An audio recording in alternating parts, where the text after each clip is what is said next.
Hello friends, good morning. সকলে কেমন আছো? আশা করি ভালো আছো, আর আমিও আছি মোটামুটি ভালো থাকার দিন শুরু হয়ে গেছে। তোমাদের সুস্থতা কামনা করে আমি সঞ্চিতা আমার নতুন একটা ভিডিওয় তোমাদের অনেক অনেক স্বাগত জানাই। সকালবেলায় ঘুম থেকে উঠে রুমটাকে বাগিয়ে নিচ্ছি, আর এদিকে তোমাদের দাদাভাই কি কাজ করছে দেখো। দেখো ফ্রেন্ডস, তোমাদের দাদাভাই সকালবেলায় কি কাজ করছে। আর মাত্র কয়েকটা দিন ছুটি আছে। আমার তো এখন থেকে টেনশন হচ্ছে। সমস্ত কাজ একা হাতে করছে বাড়ির। লাগাইনি তো, বুঝে গেছি। বাড়ির সমস্ত কাজ মানে বাগানো, গুছানো, কোনটা কি সরাতে হবে, কি করতে হবে না করতে হবে, সমস্ত একা কিছু করছে। এরপরে তো আমার শুধুই চিন্তা হচ্ছে যে ডিউটি আসতে গেলে কি করে হবে। আমি বাইরের কাজ নিয়ে ব্যস্ত থাকবো, মা বাবু মাঠের কাজ নিয়ে অনেকটাই ব্যস্ত থাকবে, তার মাঝে আবার এই ঘরের কাজ। দেখাই যাক কি হয়। আস্তে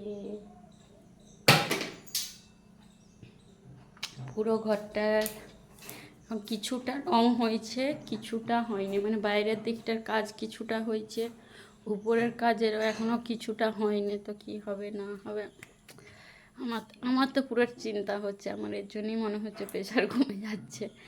যাই হোক, ভিডিওটা কন্টিনিউ দেখতে থাকো। সারাদিন কি করি না করি আর কতটা কি কাজ হয় না হয় তোমাদের সাথে সবটাই শেয়ার করব। যখনই একজন ফৌজির ডিউটি যাওয়ার সময় চলে আসে, তার কিন্তু বাড়ির লোকেদের মন খারাপ করতে শুরু করে। বিশেষ করে তার বউয়ের ছেলে তো প্রচুর মন খারাপ হয়, মা বাবারও হয়। কিন্তু মা বাবার একটা কি ভরসা থাকে যে হ্যাঁ, তার ছেলেকে রোজগারের জন্য পাঠিয়েছি, তাকে তো বাইরে যেতেই হবে। আর তাছাড়াও তার আদার্স সন্তানেরা থাকে, সেই জায়গা থেকে মনে হয়, আমার মনে হয় পার্সোনালি কিছুটা হলেও মা বাবার কম হয়। কিন্তু বউ ছেলে কিন্তু পুরো ওই মানুষটার উপরই সম্পূর্ণ ডিপেন্ড থাকে।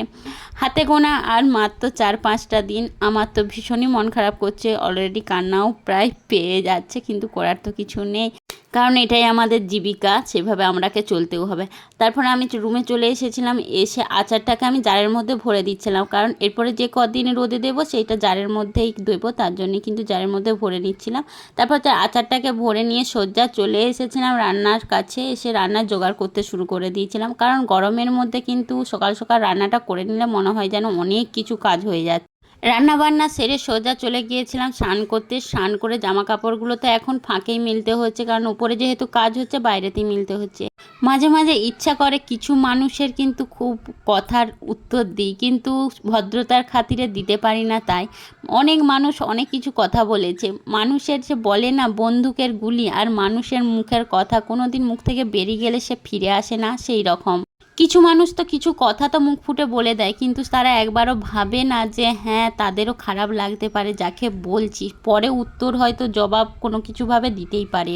কারণ এই বাড়িটা বানানো নিয়ে অনেক মানুষ অনেক কিছু কথা বলেছে, অনেকভাবে অনেক কিছু অপমানও করেছে, যেটা মানে আমাদের অপমান মনে হয়েছে, হয়তো তারা ভাববে হয়তো অপমান করিনি। যাই হোক, ওই সব কথা বাদ দিলাম, কারণ সবসময় উত্তর দিতে চাই না আমি, কারণ মনে হয় যে সব সময় যে উত্তর দেওয়াটাও ভালো সেটাও নয়, একখানে কথা কিছু কথা কুড়িয়ে একখানে বের করে দেওয়াই ভালো।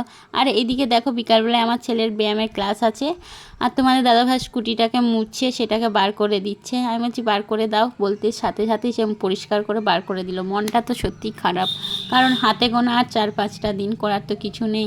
তারপর ভীষণভাবে সমস্ত কিছু মুহূর্তগুলো থেকে শুরু করে সমস্ত কিছু মিস করব।